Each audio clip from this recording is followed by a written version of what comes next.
Assalamualaikum warahmatullahi wabarakatuh. Halo semuanya. Jadi di video kali ini saya akan menjelaskan perencanaan jaringan komputer PLSM, topologi star, dan implementasi SSH yang dimana saya memilih dua ruangan yaitu Labcom B5 dan B7. Nah ini itu saya akan terlebih dahulu menjelaskan teori lalu dilanjut dengan implementasi. Sebelumnya kan saya sudah membuat sebuah laporan praktikum yang dimana isinya itu berkaitan dengan apa yang akan dibahas kali ini. Nah, langsung saja, tidak usah berlama-lama, mari kita mendengarkan penjelasan selanjutnya. Apa sih yang melatar belakangi project ini atau si video ini dibuat? Nah, dalam era digital saat ini, sistem jaringan komputer menjadi infrastruktur yang penting bagi kegiatan pembelajaran dan juga praktikum di laboratorium. Nah, laboratorium komputer yang memiliki jaringan stabil dan efisien akan menunjang produktivitas komunikasi data serta layanan internet dan juga server. Nah, perancangan jaringan dilakukan untuk dua ruangan saja kali ini ya, yaitu B5 dan juga B7 pada program studi teknologi rekayasa perangkat lunak. Tujuan dari proyek ini adalah untuk membangun sistem jaringan yang dapat menghubungkan kedua lab dengan efisien. Selanjutnya ada usulan topologi jaringan. Topologi yang digunakan dalam proyek ini adalah topologi star. Kenapa sih? Nah, dikarenakan perangkat PC atau server terhubung ke satu titik pusat yaitu switch. Kemudian switchnya itu di masing-masing lab akan dihubungkan ke router dan router akan terhubung ke jaringan luar manapun antar lab. Kelebihan dari topologi star ini adalah yang pertama mudah dalam perawatan dan manajemen. Yang kedua, kerusakan pada satu kabel tidak mempengaruhi seluruh jaringan. Yang ketiga, proses troubleshooting menjadi lebih cepat. Nah, dalam rancangan ini, lab B5 ini digunakan oleh 30 pengguna, yang dimana satu orang ini belum termasuk dengan HP ataupun laptop. Ini belum terhubung ke laptopnya, karena ini masih dengan terhubung ke hanya satu perangkat saja. Jika misal satu orang memiliki dua perangkat, jadi 30 dikali 2 yaitu jadi 60 perangkat. Nah, saya memilih untuk 60 perangkat saja. Lab B7 juga sama, 30 pengguna dengan 60 perangkat. Lalu koneksi antar labnya ini difasilitasi oleh router dan jaringan serial. Seperti itu. Nah, jika untuk lebih lanjutnya, mari kita jelaskan terlebih dahulu arsitektur jaringan lab komputer yang telah saya dan teman saya buat. Seperti ini. Nah, jadi teman-teman, arsitektur jaringan komputer ini saya buat menggunakan topologi star, yang dimana terpusat pada switch utama yaitu admin, karena ini itu sebagai jalur koneksi antar ruangan yang memiliki akses internet. Di ruangan B5 ini berperan sebagai pusat, dikarenakan memiliki server dan juga printer, serta melayani akses dari B7. Nah, sedangkan B7 sendiri berisi klien yang terhubung ke si server B5 melalui router. Nah, router ini mengatur jalur komunikasi antar subnet antara B5 dan juga B7. Nah, seluruh perangkat ini bisa terhubung ke internet. Kenapa? Nah, dikarenakan kita mengambil switch pusat dari admin sebagai server. Begitu teman-teman. Nah, ini merupakan topologi star yang sudah saya dan teman saya buat. Jadi saya menggunakan 3 router, menggunakan 3 PC. Masing-masingnya ada 3 PC dengan server, 1 server. Nah, di sini itu saya membuat tanpa printer, tapi di skema jaringan arsitekturnya itu saya dibuatkan menggunakan printer. Begitu. Lalu di sini ada perhitungan subnetting menggunakan PLSM. Kenapa sih menggunakan PLSM? Ya karena kita itu sesuai kebutuhan, karena si PLSM ini kan memungkinkan pembagian subnet yang fleksibel yang kita mau gitu. Nah, ini itu kan kebutuhannya 60 perangkat nih per lab. Jadi langkah perhitungannya itu kita yang pertama menentukan kebutuhan hostnya, seperti 60 host yang saya ini. Yang kedua menentukan IP kelas C, yaitu karena gampang ya, sedikit juga IP kelas C ini. Jadi 192.168.38.0/24. Nah, perhitungannya itu yaitu 2 pangkat 6 dikurangi 2 sama dengan 62. Nah, ini itu sebagai usable hostnya, usable maksudnya. Nah, ini itu dibutuhkan 6 bit untuk hostnya. Nah, maka subnet mask menjadi 26 prefixnya, yaitu 255, 255, 255, 192. Setiap subnet ini memiliki 60 alamat dari 62 usable. Nah, contohnya seperti ini network ID-nya itu 192.168.38.0. Nah, maka broadcast-nya itu harusnya IP host dulu dari 1 sampai 62. Nah, jadi selanjutnya itu ditambah 1 yaitu jadi broadcast. Jadi 63. Nah, ini juga subnet berikutnya melanjutkan dari si broadcast, yaitu dari network ID-nya 64 belakangnya yaitu, nah broadcastnya itu ditambah 1 jadi 127 seperti itu. Saya akan mengimplementasikan dari kalkulator PLSM. Nah, si tahap awal ini saya menggunakan IP kelas C dengan prefixnya 24, awalnya 24, yang artinya 32 bit untuk IP address dan 24 bit untuk network ID dan 8 bit sisanya ini untuk host. Ya, dengan konfigurasi ini total ada 256 IP address dan 254 diantaranya bisa digunakan oleh perangkat. Nah, tapi ketika dianalisis di lab komputer B5 dan B7 ini masing-masing membutuhkan 60 host atau 60 perangkat. Jika kami tetap menggunakan prefix 24, maka lab akan lebih dari 190 alamat IP yang tidak terpakai. Nah, ini kan nggak efisien kan? Karena PLSM sendiri ini untuk mengefisiensikan. Nah, oleh karena itu kami menerapkan PLSM, karena untuk membuat si subnetnya yang panjang bisa disesuaikan berdasarkan kebutuhan si yang sebenarnya. Nah, kemudian kami melakukan perhitungan untuk menampung 60 host. Dibutuhkan 2 pangkat 6 sama dengan 60 alamat IP. Setelah dikurangi 2 alamatnya menjadi network ID dan broadcast ID, maka tersisa 62 IP yang bisa digunakan. Jadi kami menggunakan prefix /26. Nah, untuk subnet masknya yaitu 255, 255, 255, 192. Dengan ini setiap lab bisa mengalokasikan 64 IP dan 62 diantaranya itu usable. Nah, hasilnya bisa menjadi jauh lebih hemat, namun tetap sesuai kebutuhannya. IP awalnya 1, IP keduanya 65, 129, 193. Lalu ini ada IP akhirnya, ini ada broadcastnya. Seperti ini teman-teman. Nah, ini merupakan prefix 26 yang dimana network ID-nya itu dari 0 ke 64 ke 128 192 asal jangan lebih 254 ya. Ini berarti kelipatan dari si 64 sendiri. Lalu IP awalnya itu ada 38.1, IP keduanya ada 65, ketiganya 129, keempatnya 193 dengan IP akhirnya 62, usable broadcastnya 63, ini yang kedua ada 126, broadcastnya 127, ini yang ketiga 190, maka broadcastnya 191. Di sini ada 254, IP akhirnya broadcastnya 255. Nah, seperti itu teman-teman. Nah, selanjutnya ada konfigurasi IP device nya. Ini itu untuk manual terlebih dahulu. Jadi setiap perangkat PC ini saya konfigurasi dengan IP4 address, subnet mask, dan juga default gateway.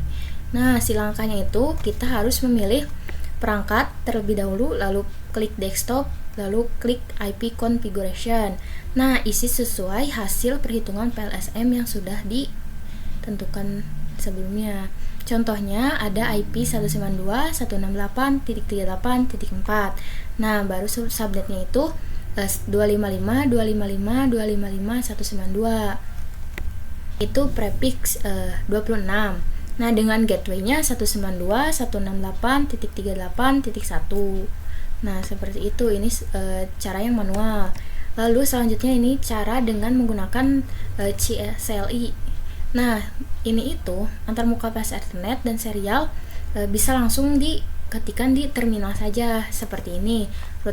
Router enable, di-enablein dulu, lalu di config terminal. Udah masuk dari router config, baru interface pas Ethernet 0, kita masukkan IP address-nya dengan subnet mask-nya, lalu no shutdown. Kemudian untuk serialnya, misalnya interface-nya serial 2 segmennya. Nah, si IP address-nya itu serialnya, lalu si subnet mask-nya. Clock rate-nya 46.000. Nah, no shutdown udah tinggal. Nah, jadi itu sudah terkonfigurasi. Cara cepat sih sebenarnya ini. Nah, ini untuk mengakses atau mengkonfigurasi menggunakan CLI ini, kita bisa langsung pencet routernya dan pencet CLI ini seperti ini, enable, misalnya configure.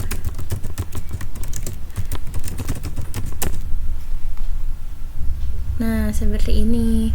Lalu lanjutin kayak gini. Nah, si interface pas Ethernet berapa, terus ke ini IP address-nya berapa, lalu no shutdown, itu sudah mengkonfig sebuah IP dalam interface pas Ethernet. Untuk serial juga sama aja, cuman kita bedanya IP-nya berapa, si serialnya berapa, begitu. Melalui serial berapa, kita bisa di sini. Saya akan mencoba tes ping. Jika berhasil itu akan reply, jika tidak akan ada kemungkinan RTO. Nah, misalnya saya akan mengeping dari PCB 5 ke PCB 7. Nah, awalnya itu RTO dikarenakan ini saya coba saat awal-awal dan ini juga belum stabil. Ternyata setelah saya coba lagi dari sini terlihat reply nih ke PCB 7. Saya terus coba, ternyata memang reply itu harus kita menunggu terlebih dahulu, jangan langsung karena ini belum proses. Jika sudah, kita akan melihat bahwa ini reply. Nah, selanjutnya saya akan mencoba juga PCB 7 ke PCB 5. Ternyata memang awal-awal ini saya cobain RTO, tetapi setelah kedua kalinya saya cobain ternyata tidak RTO, ini menjadi reply. Nah, saya juga melakukan ke serial interface router 0 100.100.100.1 ternyata reply. Nah, udah. Selanjutnya saya akan mencoba dari PCB 5 ini ke serial interface yang router 1 di B7. Nih, misalnya kita ping.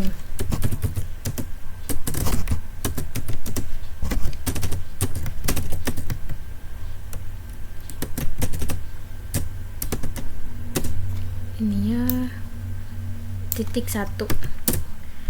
Nah, ternyata ini reply juga. Nah, berarti ini berhasil, teman-teman. Nah, mungkin saya selanjutnya akan mengetes PDU-nya dari PCB 5 ke router. Selanjutnya saya akan mengetes PDU dari PCB 5 ke server. Dari PCB 5 ini ke PCB 7. Nah, ini kita nyalakan. Seperti inilah simulasinya. Ini sudah berhasil dari server ke B72, yang keduanya PCB 5 1 ke PCB 7. Ini memang sebelumnya saya sudah coba dan memang ini semuanya berhasil ya. Mungkin dari percobaan Cico ini cukup sekian saja. Kurang lebihnya mohon dimaafkan. Jika tidak mengerti bisa ditanyakan. Saya akan menjelaskan implementasi selanjutnya. Di sini ada routing statis. Apa sih routing statis ini? Nah, si routing statis ini sendiri merupakan metode konfigurasi jaringan di mana administrator secara manual menentukan jalur yang akan diambil agar mencapai tujuan tertentu. Nah, agar saling bisa berkomunikasi gitu. Nah, ini itu digunakan static routing. Contohnya seperti ini yang saya birukan. Nah, si routing ini dilakukan ya agar semua orang mengenali semua segmen jaringan yang digunakan begitu. Nah, selanjutnya ini ada layanan SSH, Secure Shell, di mana SSH ini protokol jaringan yang digunakan untuk mengakses server secara remote atau jarak jauh gitu ya, tapi tetap aman dan terenkripsi. Nah, dalam project ini SSH digunakan untuk mengelola server tanpa harus hadir secara fisik. Nah, si keunggulan SSH ini yaitu keamanan tinggi melalui ekskripsi data. Yang kedua, akses jarak jauh ke server. Yang ketiga, efisiensi untuk manajemen server. Nah, si langkah konfigurasi SSH di server ini, yang pertama, kita harus mengetikkan sudo apt install OpenSSH server. Ini untuk menginstalasi paket OpenSSH-nya. Lalu yang kedua ada sudo systemctl status SSH. Ini untuk verifikasi status layanan SSH-nya. Nah, di sini ada untuk pemanggilan dari remote-nya, yaitu dengan menggunakan SSH username yang kalian telah buat dengan IP servernya berapa, terus portnya juga berapa. Lalu kita bisa mengakses dari jarak jauh seperti itu. Karena kan VMware saya ini sedang bermasalah, jadi saya akan menjelaskan terkait perintah implementasi SSH server di Ubuntu. Nah, yang pertama itu kalian harus menginstal OpenSSH server dengan perintah sudo apt update terlebih dahulu untuk mengupdate si paket yang ada. Nah, sesudah itu kalian harus mengetikkan sudo apt install OpenSSH strip server. Lalu yang kedua ini kalian harus mengecek status SSH-nya dengan perintah sudo systemctl status SSH. Pastikan statusnya itu aktif atau running. Nah, yang ketiga kalian harus mengkonfigurasi SSH-nya. Dan ini itu opsional aja untuk keamanan tambahan kayak sudo nano /etc /ssh/sshd _config begitu. Nah, beberapa opsi yang bisa diubah itu permit root login jadi no agar root tidak bisa login via SSH. Nah, yang kedua ada port 22 bisa diubah untuk keamanan. Misalnya kalian ada port 23, 2323 atau 2222 terserah. Nah, lalu restart layanannya dengan sudo systemctl restart. Kalian bisa langsung membuka, kita ketikkan command prompt. Nah, klik yang run as administrator, klik yes. Nah, di sini misalnya SSH username kita misalnya Amani add IP address kita 192 misalnya ya 168.38.5. Nah, dengan portnya minus P, berarti min P misalnya berapa ini, misalnya 2222. Nah, tinggal klik enter. Jadi kalian bisa langsung mengakses VMware langsung di sini, yaitu menggunakan command prompt administrator. Seperti itu, teman-teman. Dari semua ini kita akan menyimpulkan bahwa perancangan jaringan ini dengan pendekatan topologi star dan PLSM menghasilkan jaringan efisien dan terstruktur. Lalu simulasi dan konfigurasinya itu berhasil dilakukan, termasuk routing statis dan akses remote dengan SSH. Nah, setiap layanan ini berhasil berjalan sesuai fungsi. Sarannya itu yaitu yang pertama ada selalu menggunakan simulasi sebelum implementasi nyata. Yang kedua menggunakan SSH untuk efisiensi pengelolaan server jarak jauh.